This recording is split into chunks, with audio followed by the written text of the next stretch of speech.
Hola y bienvenidos a mi canal de YouTube nuevamente. Me alegro mucho de que estéis por aquí otra vez. Hoy os traigo un nuevo caso criminal que me habéis pedido vosotros. Es el caso de Sandra Palo, como habéis podido leer en el título. Y quiero hacer una aclaración porque cuando los casos son de aquí de España suele pasarme muchas veces lo mismo y no voy a estar todo el rato repitiendo el mismo comentario de diferentes personas. La información que voy a dar en este caso la he sacado directamente de la sentencia, ¿vale? Y de dos autos de la policía. ¿Y por qué digo esto? Porque muchas veces me aparecen comentarios que dicen que me he inventado las cosas. Sé que en algunos casos puedo decir algún dato que sea erróneo, pero no es porque yo me lo invente porque me apetece inventarme cosas, no. Es porque al igual el sitio donde he cogido la información tiene datos erróneos y yo eso no lo puedo saber porque, como os podéis imaginar, no conozco a todas las personas de las que hablo en persona. En realidad no conozco a nadie de estas personas. Así que si hay errores, pues será porque de donde cojo la información está errónea y eso le puede pasar a cualquiera. Entiendo que como mi canal es un canal pequeño, podáis creer que me invento las cosas o que no me lo tomo en serio y que creáis a veces a youtubers más grandes que también se equivocan porque de algunos de esos casos yo he leído las sentencias y muchos cuentan cosas que tampoco son ciertas, pero como son grandes youtubers nadie lo discute. Así que, aclarado esto, no me extiendo más, no me voy a hacer pesada, sin mucho más que agregar, comencemos.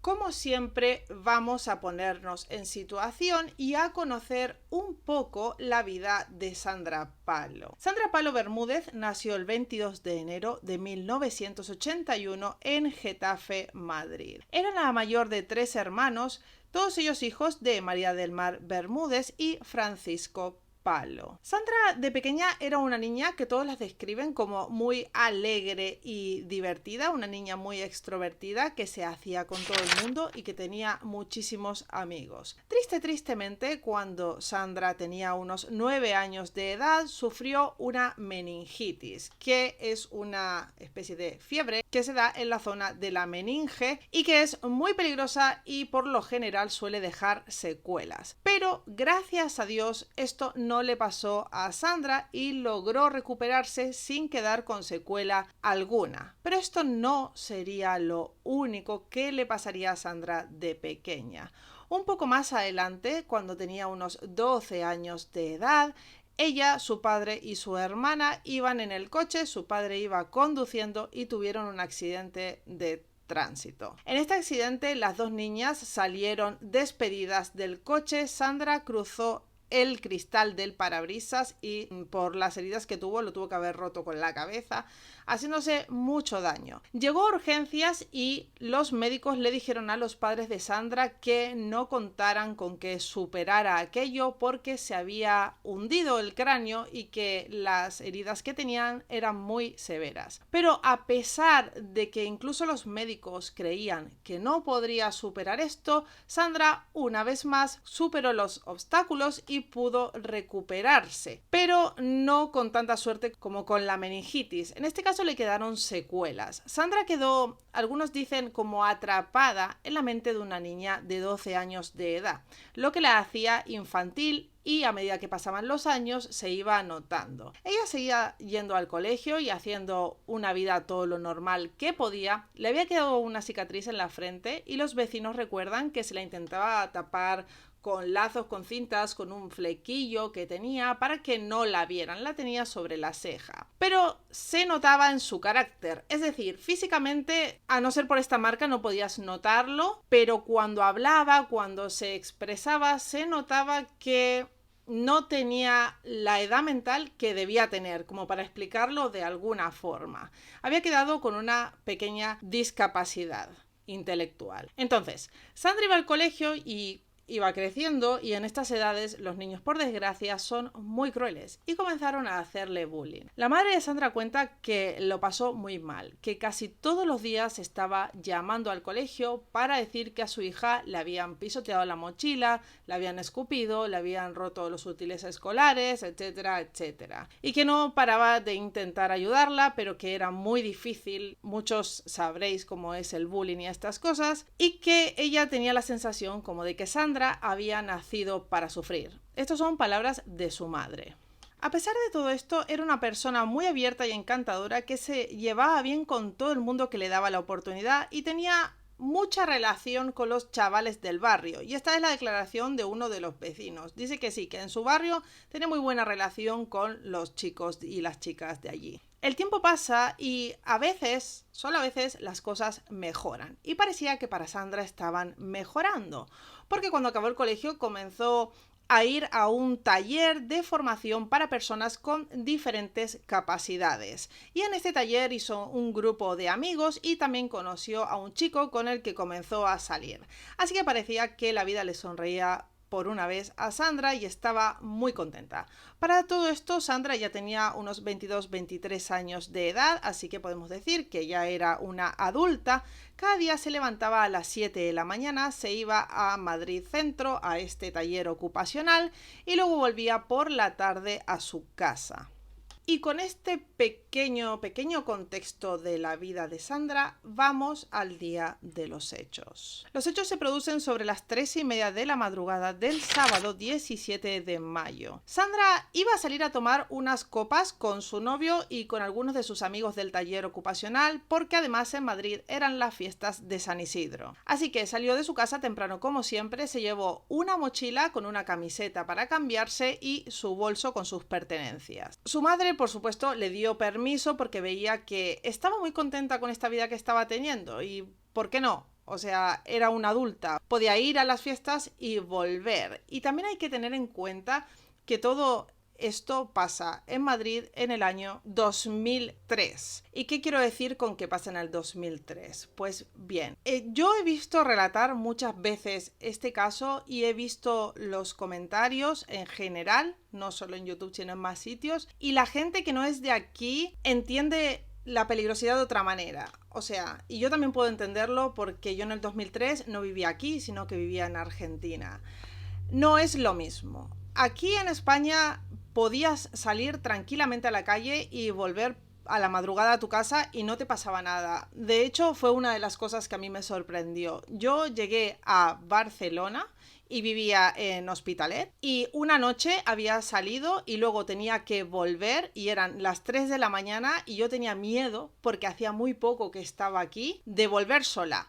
Pero volví caminando y fue la primera vez que yo pude volver caminando de noche y aunque estaba asustada, darme cuenta de que no pasaba nada. Y lo hice así durante años y años. Yo trabajaba en bares, etcétera, y volvía caminando a mi casa de noche a cualquier hora y nunca tuve ningún problema. Y os estoy hablando del año 2008. Entonces, sé que por ejemplo, en Argentina o cualquier parte de Latinoamérica es diferente, incluso en Estados Unidos la peligrosidad es otra. Aquí es muy distinto al día de hoy, como hay mucha crisis la cosa está un poco peor, pero no es igual. O sea, tú podías volver caminando a tu casa, pero de todos modos esos no eran los planes de Sandra. Sus planes eran ir a las fiestas y volver pronto porque, y me vuelvo a introducir en el caso, al día siguiente era la comunión del hermano pequeño de Sandra y su madre le había dicho que no volviera tarde porque al día siguiente tenían que madrugar para ir a la peluquería, para arreglarse y para ir a la iglesia a la comunión de su hermano. Así que Sandra no pretendía volver caminando y no pretendía volver tarde. Pero, ¿qué pasa? Que están en las fiestas, el tiempo se pasa y en un momento Sandra se da cuenta de que es tarde y de que tiene que volver a su casa.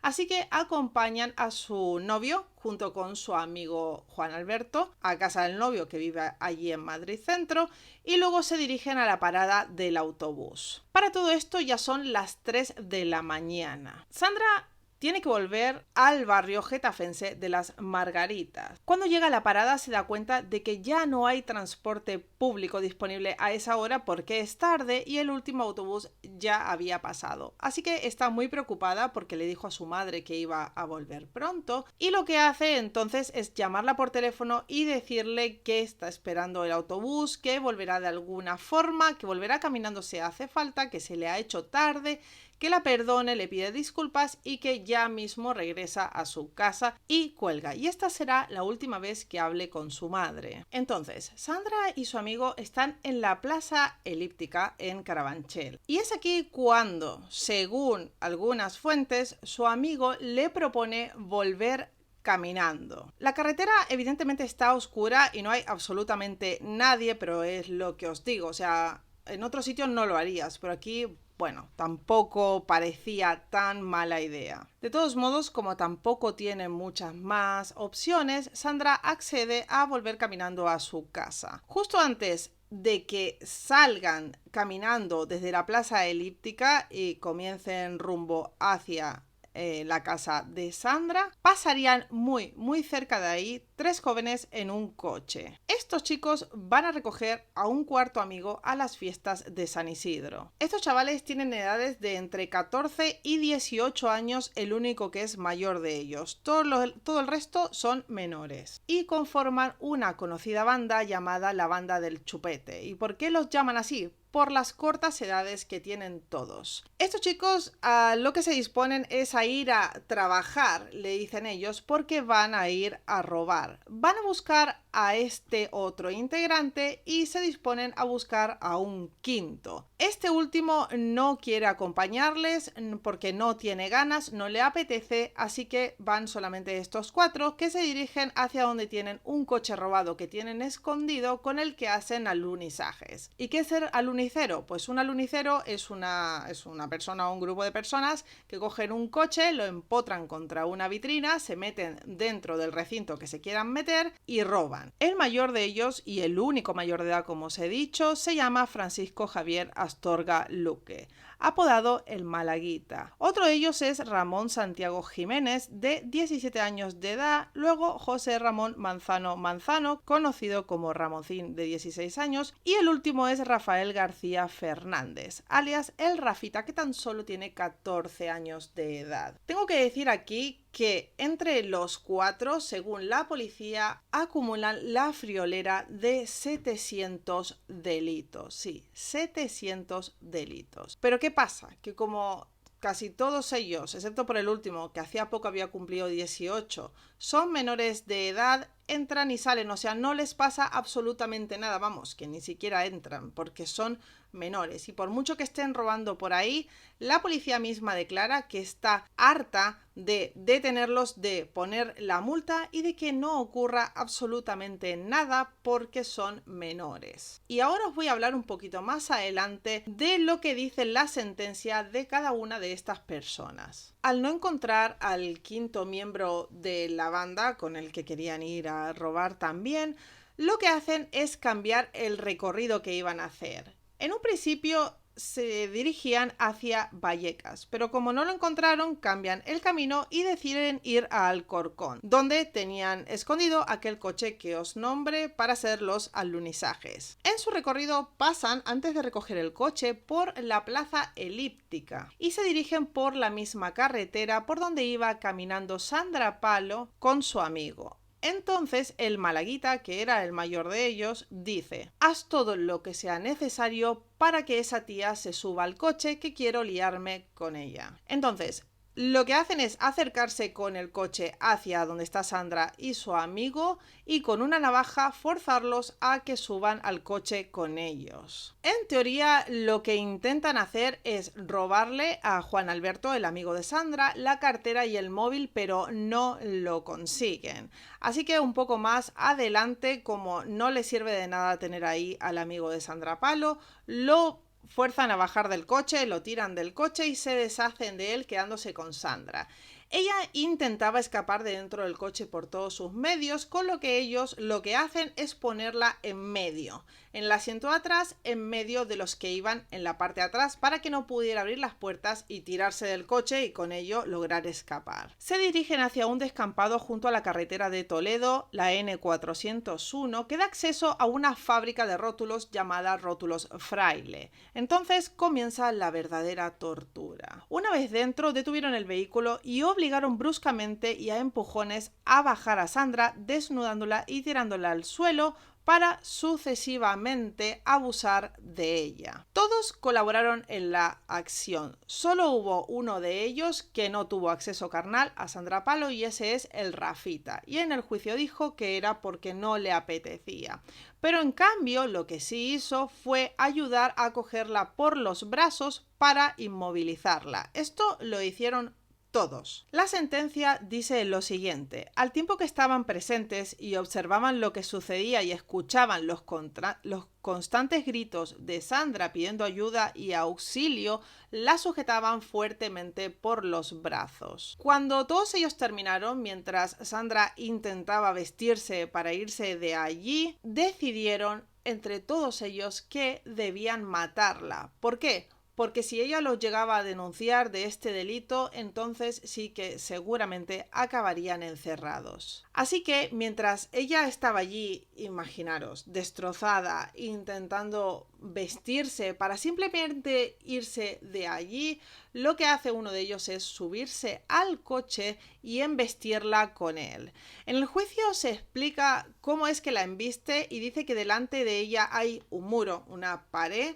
Así que la aplasta contra el muro y comienza a arrastrarla contra el mismo muro. Lo que dice también esta persona es que cuando la arrastra contra el muro rompe el farol del coche, pero como el coche nunca se encontró, no se pudo ver si esta historia era verdad o no, y ahora hablaremos de eso también. Una vez Sandra se cae al suelo, lo que hacen, como no está muerta, es pasarle por encima unas 10 o 12 veces, marcha adelante y marcha atrás con el coche, quebrándole casi todos los huesos del cuerpo. En el juicio, en las declaraciones, algunos dijeron algo terrible, que es que les llamaba la atención el ruido que hacían los huesos cuando se quebraban. Otros intentaron hacer creer al jurado de que Sandra no se había resistido a la violación y que por ende no la habían violado, sino que ella quería participar de esto, lo que evidentemente es mentira, pero es que además muchos de ellos presentaban heridas en la cara, heridas de defensa, arañazos que les había logrado propinar Sandra para poder escaparse. No conformes con todo esto, al ver que la joven agonizante aún se movía en el suelo, decidieron que acabarían con ella quemándola viva.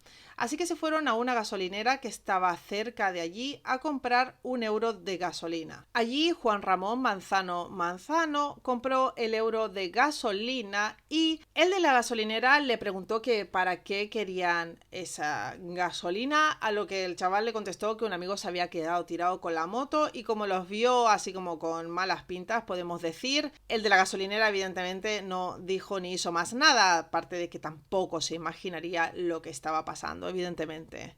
Pero su testimonio fue clave para resolver este caso y ahora os explicaré también esto.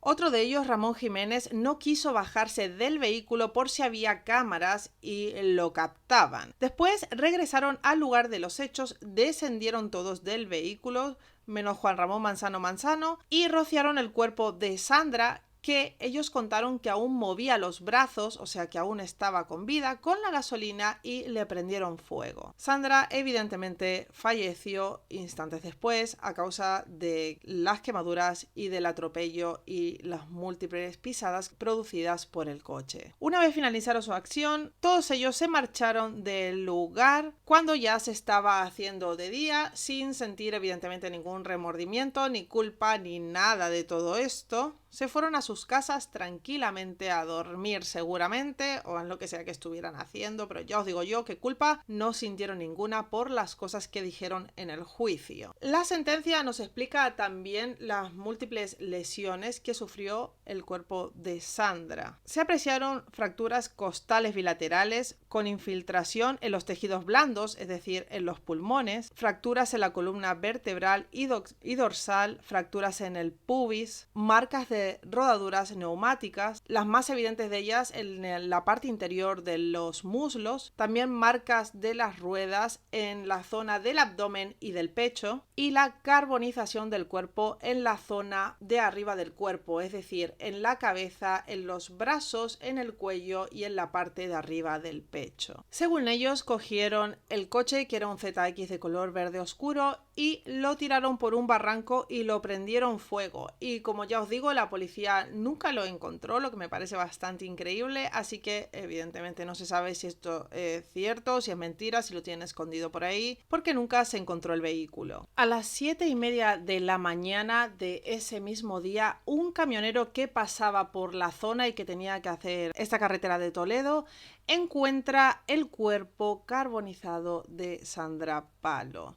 Lo que hace este hombre, evidentemente, es llamar a la policía y seguido a esto se les avisa a los padres. En este punto tenemos que volver hacia atrás para explicar todas las cosas que se nos han quedado por ahí sueltas. Seguramente os preguntaréis si el amigo de Sandra podría haber hecho algo para ayudarla. Pues bien, veréis, Juan Alberto es un chico que también tiene una discapacidad psíquica, así que hasta donde yo sé y os puedo decir, él seguramente no perciba las cosas igual que nosotros ni tenga la misma capacidad de reacción que podamos tener cualquiera de nosotros. Entonces, como no sé cuál es la discapacidad que tiene, ni soy médico, ni lo conozco, ni dice nada en ningún sitio sobre él, al menos que yo haya podido encontrar, lo único que os puedo decir es que no podemos dar ninguna opinión sobre esto. Lo que hace Juan Alberto cuando lo tiran del coche, lo bajan del coche y se llevan a Sandra es algo muy extraño, pero claro, dado las circunstancias, es lo que os digo, no podemos juzgarlo como si lo hicieras tú o yo. Él envía un mensaje de texto a la madre de Sandra que dice que si Sandra llega, que le llame. Y luego, 3 minutos después, le manda otro mensaje que dice que no hace falta que le llame, pero que si llega, le avise.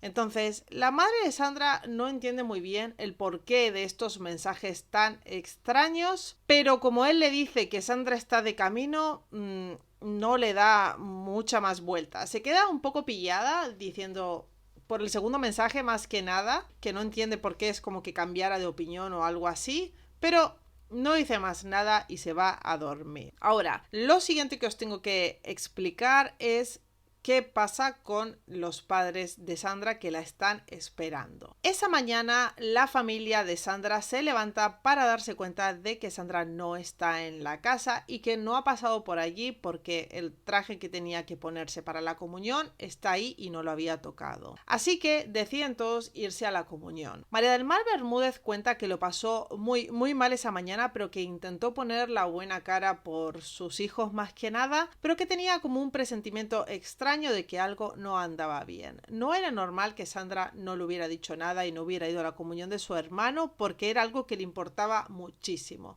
Para Sandra su familia era muy importante y el centro de su vida, así que no estuviera allí no era normal. Entonces ellos, antes de irse a la comunión, ponen la denuncia en la policía de que Sandra no está allí. Pero bueno, de todos modos Sandra es adulta. No sé si por tener una disminución psíquica esto cambia, seguramente que sí. Ellos por las dudas ponen la denuncia. Tampoco sé cómo estaban las leyes en el 2003. La cuestión es que cuando vuelven de la comunión sobre las 12 del mediodía, llegan a su casa y se encuentran allí a la policía para darles la trágica noticia. Vale, entonces, ¿cómo es que encuentran a los culpables? Si bien, aunque no encontraron el coche, como estas personas no paraban de delinquir, la policía logra dar con uno de ellos y de ahí empiezan a tirar del hilo hasta que logran dar con todos los culpables de la trágica, agónica y espantosa muerte por la que pasó Sandra Palo. En la autopsia se determina que la forma que había muerto por las quemaduras y que su muerte había sido completamente agónica porque ¿Por qué? Pues por lo que os he contado, que no quiero repetir en este punto del vídeo. También os quiero dar un dato que leí, que al igual no es el dato más importante del mundo, pero es tal vez una de las razones de por qué los padres ponen la denuncia y se van a la comunión. Y aunque están preocupados, puede que pensaran que no hubiera pasado nada tan grave. ¿Por qué? Porque según varios vecinos, señalaron que no era la primera vez que Sandra faltaba de su casa, que el verano anterior se había fugado 4 o 5 días con el encargado de un puesto de melones. Y diréis, ¿por qué? Bueno, porque sus padres, según he leído, tenían una frutería allí y se había fugado con este hombre y que más adelante pues la encontraron. La encontraron en Murcia, por eso, pero la encontraron y no le había pasado nada. Así que tal vez creyeron que esto era más de lo mismo, puede ser, o sea, estaban preocupados, eso ya os lo digo, no se pone en tela de juicio, pero claro, seguramente es mejor pensar que ha pasado algo así y no que ha pasado algo tan serio. Esto no se lo hubieran imaginado nunca. Los padres entonces se dirigieron a las diligencias de la policía para identificar los efectos personales de su hija, como por ejemplo su camiseta de color lila y su Walkman, sin el cual no iba a ninguna parte. Aparte de esto, el bolso nunca apareció, según he leído. El domingo entonces 15 de junio de ese mismo año 2003 se comunicó que se había detenido a un menor que supuestamente estaba relacionado con el crimen de Sandra Palo. Y como os he dicho, de ahí empezaron a tirar del hilo y lograron encontrarlos a todos. Entonces, ahora sí vamos a hablar de los agresores. Y una vez más, os quiero decir que la información que os voy a dar es extraída directamente de la sentencia. Así que, si hay algo que nunca habéis escuchado, que no es exactamente lo que habéis escuchado, o lo que sea, estos son los hechos probados, los que están en la sentencia. Vale, el Rafita era el menor de los 4, tenía tan solo 14 años de edad, pero ya contaba con un extenso historial criminal. El Rafita estaba en teoría, y esto es importante, bajo custodia y de la asistencia social de la Comunidad de Madrid, los cuales declaran que era imposible para ellos ejercer dicha labor. O sea, la asistencia que tenían que ejercer sobre este menor les era imposible. ¿Por qué? Porque esta gente declara que les era ya imposible siquiera llegar hasta la puerta de la casa de esta familia sin que intentaran echarles del barrio, básicamente. Explican que el Rafita es un joven de etnia gitana que se ha criado en un entorno de delincuencia y violencia, que su padre y la mayor parte de su familia contaban con un largo historial delictivo y habían abandonado el colegio y era casi analfabeto, aunque no presentaba ninguna disminución psíquica. Era violento porque así lo habían criado y su entorno marginal no ayudaba. José Ramón Manzano era un menor que acababa de cumplir 16 años en aquel entonces cuando ocurren los hechos, perteneciente también a una familia de etnia gitana, instalada en la marginalidad, cuyo cabeza de familia falleció hacía aproximadamente 8 años, pero que mientras había estado vivo se le había pasado entrando y saliendo de la cárcel. Así que este chico estaba al cuidado de su madre, con la cual no tenía para nada buen trato. Esta persona llegó incluso a agredir físicamente a su propia madre. Dicen los peritos que lo han visto que presenta una personalidad contradictoria, porque por un lado es autosuficiente y tiene mucha dificultad para empatizar, pero por otra parte muestra un gran deseo a que se le reconozca cuando hace algo, lo que es contradictorio con la falta de empatía. Es decir, no puede tener buenos sentimientos o empatizar con nadie, pero sí quiere que con él sean las cosas diferentes. No sé si me estoy explicando bien, creo que no. Él tiene un gran deseo por ser entendido, atendido y valorado, y tiene un carácter fácilmente influenciable. Frecuenta grupos de jóvenes donde el desarrollo de las conductas asociales es habitual, pasando su tiempo de ocio sin ocupación ni actividad reglada. Desde el punto de vista psicológico, tiene capacidades cognitivas normales con una adecuada aptitud y desempeño, no tiene ningún problema para aprender, pero también es casi analfabeto porque no ha hecho el cole, no porque le pase nada. Cuenta con un gran desempeño manipulativo, o sea que es más bien manitas, que es gente de la que se le da bien hacer cosas manuales, y emocionalmente se muestran rasgos de dureza afectiva, y esto viene dado evidentemente por cómo se ha criado. Evita constantemente los sentimientos, las relaciones interpersonales las basa en la fuerza física y en la intimidación. Ramón Santiago Jiménez. En el momento de los hechos tenía 17 años. Pertenecía también a una familia de etnia gitana, multiproblemática y desestructurada, en la que los malos tratos y los ingresos penitenciarios de toda la familia eran constantes. Su madre le había abandonado y había esto marcado en gran parte su desarrollo. Dice que era de escolarización irregular, es decir, que no iba al cole, y que se lo consideró analfabeto funcional, o sea, que no sabía casi leer y escribir porque no había ido al colegio, no porque tuviera ningún problema psíquico. Presenta desde su perspectiva intelectual una capacidad media-baja, es extrovertido, inmaduro e influenciable, con bruscos cambios de carácter y déficit en el manejo de la ansiedad y en sus ajustes emocionales.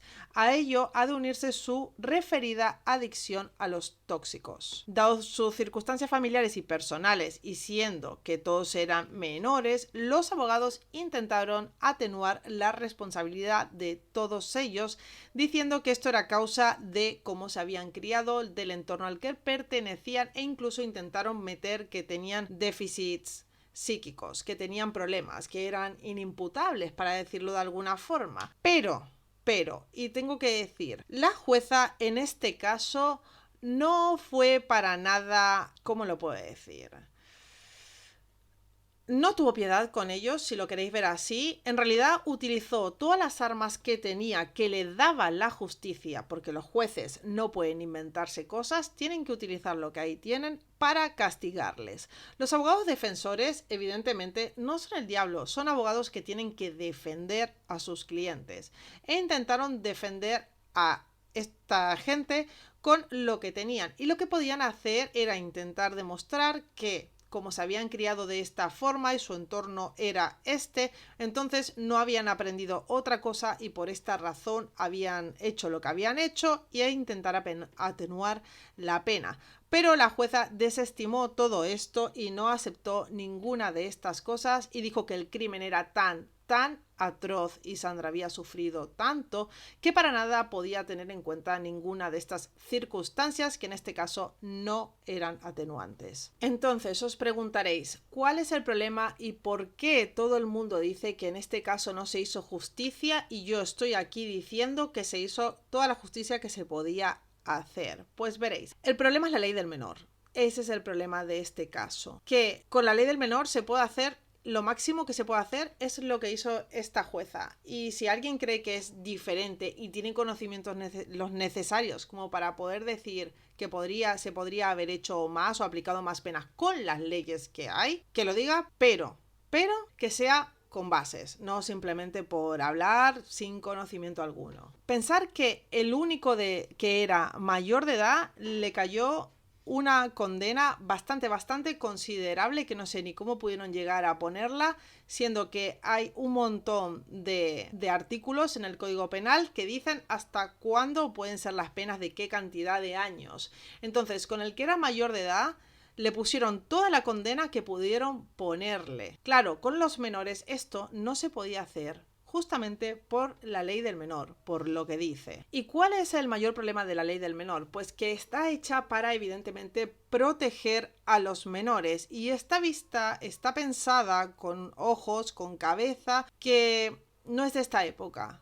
Esto es lo que entiendo yo, y esto es un poco mi opinión y la de más gente, pero claro, esta ley está hecha para delincuentes menores, no de este estilo, no de esta gravedad, y hay muchos casos así. O sea, hay lo suficientes como para decir que se tendría que tener en cuenta la gravedad de lo que ha pasado para aplicar una cosa u otra. O sea, pero esto entonces estaríamos hablando de reformar una ley para que crímenes como estos se juzguen de otra manera por mucho que sean menores. Estamos hablando de un grupo de personas que acumulaban 700 denuncias de la policía entre los cuatro. Que los servicios sociales dijeron ellos mismos, y está recogido en la sentencia, que no podían hacer su trabajo porque no podían llegar ni siquiera a la puerta de las casas de estas personas, y aún así si pudieran no podían controlarlos. Entonces, libertad vigilada a estos menores, ¿cómo? Si no puedes vigilarlos. Es que ellos mismos estaban diciendo que no iban a poder, que ya no habían podido antes vigilarlos. No tiene ningún sentido, en este caso,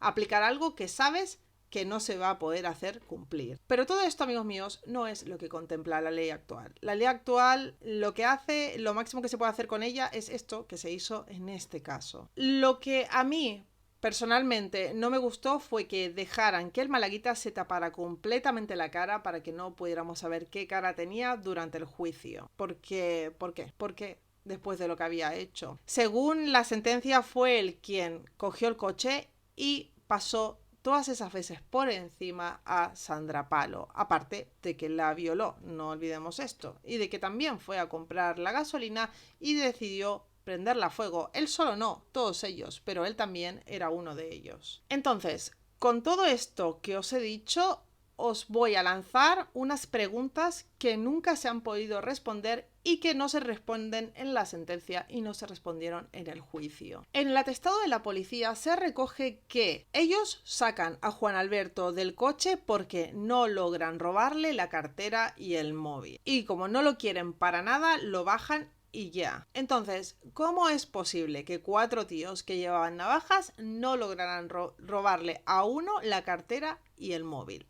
No tiene sentido.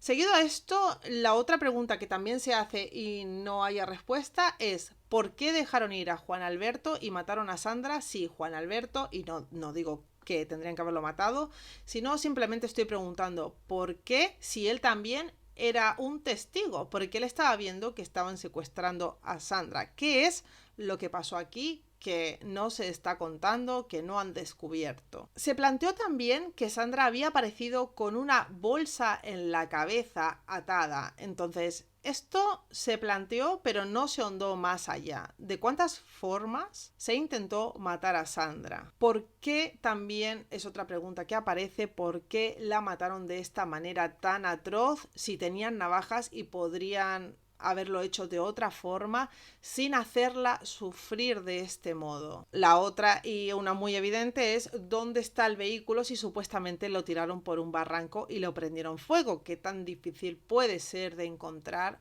un coche en un barranco? También se dijo en el juicio que hubo una posible o una supuesta implicación de una quinta persona. ¿Esto hasta qué punto es cierto? Y esto lo dicen porque encontraron una diadema de terciopelo negro en la escena del crimen. Y se cree que una tal Belén, sí, una que se llama como yo, que era la novia del Ramoncín, había estado allí y también había visto o había sido partícipe de la muerte de Sandra. ¿Dónde está el bolso de Sandra? Que tampoco nunca apareció.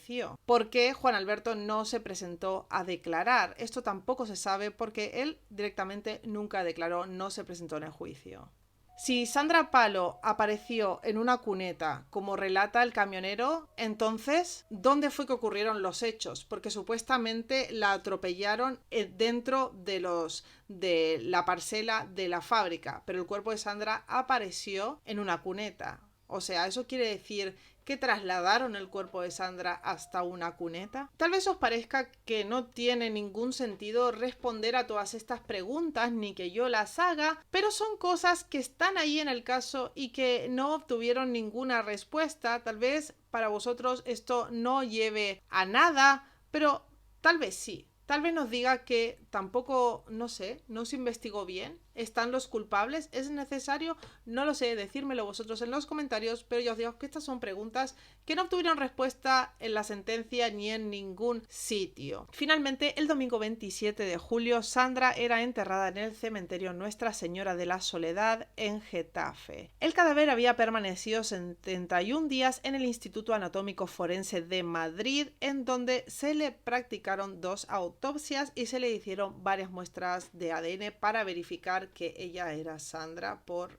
el estado en el que se encontraba el cuerpo. El malaguita fue condenado a 64 años de prisión por 3 delitos de violación y 1 de asesinato con ensañamiento y alevosía. Los Ramones a 8 años de internamiento y 5 más de libertad vigilada, mientras que el Rafita debía cumplir 4 años de internamiento y otros 3 de libertad vigilada. Como os digo, el máximo que se podía aplicar con la ley que tenemos del menor. Como opinión personal, y sí, voy a dar mi opinión porque esto es otra. Muchas veces me dicen que ¿por qué opino? Pues porque para esto he abierto un canal de YouTube. Vaya, como opinión personal, lo que yo quiero decir es que siempre que la ley del menor sea la que es y no se contemple ninguna diferenciación entre las clases de crímenes que se cometen y las posibilidades que hay o no de reinserción, que esto se ha de contemplar con el paso del tiempo y no ni bien encierras o pones con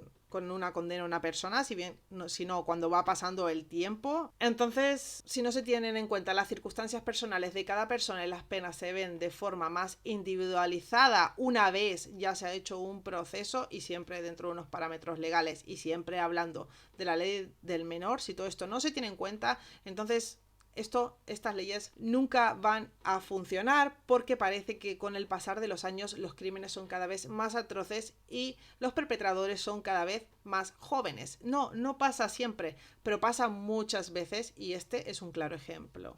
El Rafita fue puesto en libertad en 2007, Ramón en 2011 y Ramoncín en el 2012. Sus historiales están limpios ya que por esta ley se determina que se han de borrar todos los antecedentes penales una vez cumplen 18 años. Los padres de Sandra, que se quedaron muy indignados con todo esto, por su parte crearon una asociación para ayudar a las familias que han sufrido y sufren como ellos. Su fin es reformar la ley del menor que hemos nombrado tanto en este vídeo y consiguieron casi 1 millón de firmas para este cometido y luchan por esta causa. Evidentemente, para hacer esto posible y para llegar a más gente tienen que ir a los medios a contar el caso de su hija, a dar la cara, a presentarse ahí aunque no les apetezca mucho porque lo hacen por lo que ellos creen que es una buena causa. Y cuando hacen esto, cuando van a los medios y se presentan allí, pasan situaciones que son espantosas y que son, no sé, me dan hasta vergüenza ajena por las cosas que tienen que pasar estas pobres personas que parece que no se les tiene para nada en cuenta que fue su hija a la que le ocurrió todo esto. Para muestra os voy a poner un trozo de un vídeo para que veáis de lo que os estoy hablando. Desde hace mucho tiempo. Estamos hablando, ustedes lo saben perfectamente, de uno de los asesinos de Sandra Palo. Ha concedido una entrevista al periódico La Razón. Hemos vuelto a su barrio, donde los vecinos afrontan su libertad así. Hoy se cumplen los 3 años de libertad vigilada como parte de esa condena por el asesinato de Sandra Palo. Un hombre libre, sin trabajo y divorciado. Estuve trabajando en la carga y descarga, pero ahora estoy en el paro, asegura en esta entrevista que publica hoy el periódico La Razón. Bueno, pues está con nosotros Marimar, está pasando días muy complicados. Me cuenta Marimar que desde hace ya varias semanas, sabiendo que se acercaba pues ese día, tú estabas ya muy alterada. ¿Cómo estás hoy? Estoy mal, estoy muy indignada. Y bueno, pues esto es la maravillosa ley que tenemos del menor y en la que mucha gente participa en esto, ¿no? En el cual, pues, él se quedará con un expediente limpio, como pone, con un papel blanco. Eso a vosotros os duele mucho, ¿verdad, Francisco? El hecho de que ese crimen, el asesinato de vuestra hija, haya quedado totalmente borrado del expediente del Rafita. No, que esta persona puede ser hasta policía. Inclusivamente puede ser policía, lo que quiera, lo que le apetezca. Bueno, yo quiero primero decir algo que ha salido en La Razón de unas declaraciones en las cuales yo no he dicho que sí, porque dan como a entender que si yo me lo cruzara, o sea, como ¿Te que... tomarías la justicia por tu mano? No, eso no es fue así. así, lo desmiento totalmente para quien lo ha publicado. Yo la única pregunta que me hicieron fue que si nosotros no lo llegáramos a encontrar, ¿cómo reaccionaríamos? Y yo le dije que es una pregunta que no se puede responder, ¿no? Pero que evidentemente el mundo es un pañuelo y te lo puedes encontrar, ¿no? Pero no sabes, no, y aparte que tampoco se puede decir, porque creo que eso a una víctima No no le conviene puedes... decirlo. Tú Tú tampoco seguro creo que que es una pregunta que has se debiera decir. seguido el juicio seguro a la madre del violador de Benejúzar. Sí. Habrás entendido qué pasó por la cabeza de esa mujer, pero yo creo que es algo que tú ni siquiera deberías plantearte, Marimar. No. Eso es que llevo 7 años que no lo he hecho, o sea, nunca he pedido, es que nunca se nos ha oído decir venganza, ni pena de muerte, ni nada. Lo único que hemos pedido siempre es justicia y no la hemos visto. María del Mar. ¿Cómo te sientes al escuchar que va a ser padre? Pues me siento por esa criatura que no ha pedido venir al mundo y que se la quieren quitar del medio, pero no sé, en este momento no quiero saber lo que puede pasar. Lo único que sí quiero decir es que, igual que dije, lleva mucho tiempo que él volvería a delinquir, vamos a seguir manteniendo que luego nos echaremos manos a la cabeza porque este individuo volverá a matar a otra persona. Y ojalá no me equivoque, pero igual esa persona es mujer. Ojalá te equivoques, pero es verdad, doctor, que tiene mal pronóstico, ¿eh? Con lo que acabamos de escuchar. Pero si la ley está mal, que se cambie. Eso está claro. Si hay alguien irrecuperable, que se le meta donde sea. A lo mejor no en una cárcel, sino en un psiquiátrico de por vida. Pero lo que es cierto es que hay que tener pruebas, porque vivimos en un estado de derecho. Y la madre de Sandra Palo y yo a veces hemos disentido, porque claro, ella dice, cadena perpetua. Yo digo, de acuerdo, pero... No he dicho nunca que... No, perdona, yo no te he es oído. revisable. Vale, Perdona, me la habrá habrás oído, pensado, pero no. quiero decirte que eso... Pero a lo mejor en el caso de este asesino, ¿no? Hay que defenderlo, hay que con pruebas, porque si no... ¿Qué más pruebas quiere? Pero vamos a ver. No Pero eso puedo hay que estar de llevarlo a acuerdo los tribunales. No podemos hacer juicios en los platós de televisión. No Nadie lo podemos, pretende. Vamos a ver. ni debemos. Pero es que nosotros, usted no ha dicho, no ha oído alguna vez decirle que a este le condenen que la cadena perpetua, Bueno, yo qué sé. vamos a ver, yo soy el primero que entiende el dolor, porque yo he entrevistado a 500 homicidas en mi vida y sé hasta dónde un ser humano puede delinquir otra vez o no, porque lo sé como profesional. Bueno, pero a golpe, yo le voy a decir una cosa, de corazón, no se pueden hacer leyes. Bueno, hay que pues hacerlas con la cabeza. Yo le voy a decir una cosa. No, si es que no lo hacen ni a golpe de hay corazón, que hacerlas ni con con la la cabeza, Javier Urrean le pasa lo ni mismo nada, que a usted. ni nada que de en esto. plato en plato No, se perdón. puede decir muchas cosas. No, perdón. Hay que estar con las personas donde tienen que estar. Mire usted, yo he recorrido todas las cárceles de España y he hablado con 500 homicidas. Y yo no voy a aceptar que se juzgue a alguien en un plato de televisión. usted- de ninguna manera. a un están aquí, asesino, de ninguna manera. a un asesino. Mire usted, ¡Asesino! las sentencias Usted puede judiciales decir misa, pero son las un que son. asesino. Mire usted, las sentencias judiciales son Pero las que yo no he son. venido aquí a Y si discutir no con están de usted. acuerdo, Se acabó mi se revoca la conversación con sentencia. usted. Bueno, Y se pues acabó. venga, Es que esta discutamos. historia... No pretendíamos esta que historia estuviéramos en me parece que yo voy contra ellos. ¿Sabe Y lo que no es pasa? Para cierto, mí no usted voy no a le ha era pasado. un A usted papel no le ha blanco pasado. y es A un usted no le ha asesino. pasado. Asesino, A usted no le Sandra ha pasado. Palo, para toda su vida. Bueno, ¿Vale? Y yo no he venido aquí a De discutir acuerdo. con usted. Pues no Marimar, vamos a ¿qué quieres? discutir. No viene- pretendíamos es que discutir. no, eso. no, No no, era no, nuestro no, quiero objetivo. saludado, que No. no quiero hablar con usted No para vamos a nada. discutir de este No, tema no, ni de no ninguno. quiero. El planteamiento Venga, que dígame lo María, que quiera, María pero que no quiero quiere hablar con usted. añadir algo. Y, Pues ya por lo favor, último, María. por favor, María. Vamos a ver. Este chico lleva 10 años viviendo en Alcorcón, ¿vale? Entonces, las leyes no están en un plató, ¿vale? Están allí, día a día. Este chico cogió una escopeta por la ventana cuando tenía 13 años y disparaba a diestro y siniestro. Hirió a personas y no se le hizo nada. Ha matado a una niña, la ha destrozado, Además es que tiene cara de asesino. Y le voy a ¿Pero decir cómo que más. tiene cara de asesino? Tiene cara ¿Pero qué es de esto? asesino. Pero bueno, Y ahora esto le voy a no se decir- puede admitir. Bueno, le voy a No se decir puede una decir que un cosa. señor tiene cara de asesino. Sí le tiene. No se puede decir. No tiene Y cara. no estoy dispuesto a aceptar esto. Vamos a cambiar de asunto, por favor. María, gracias. Yo creo que ya es suficiente. Ya es De ninguna suficiente. manera. Bajo ningún concepto, María. De ninguna María, manera. ya, estoy de acuerdo. ya, lo dejamos aquí, vamos a cambiar de asunto, vamos a dejar a María del Mar que se vaya. Yo creo que ya es suficiente, no pretendía que esto fuese ¿me una permites discusión que entre me tú y el vaya con doctor ellos Cabrera, unos minutos? acompáñales por favor. Y nosotros vamos a seguir. Déjenme De que les ninguna hable de otra operación. Venga, vamos a... Vale, deciros que yo entiendo lo que dice este señor sobre que las leyes no se hacen en platós de televisión. Si yo lo entiendo y todo eso, vale, perfecto, sí, yo sé lo que está diciendo, lo comprendo.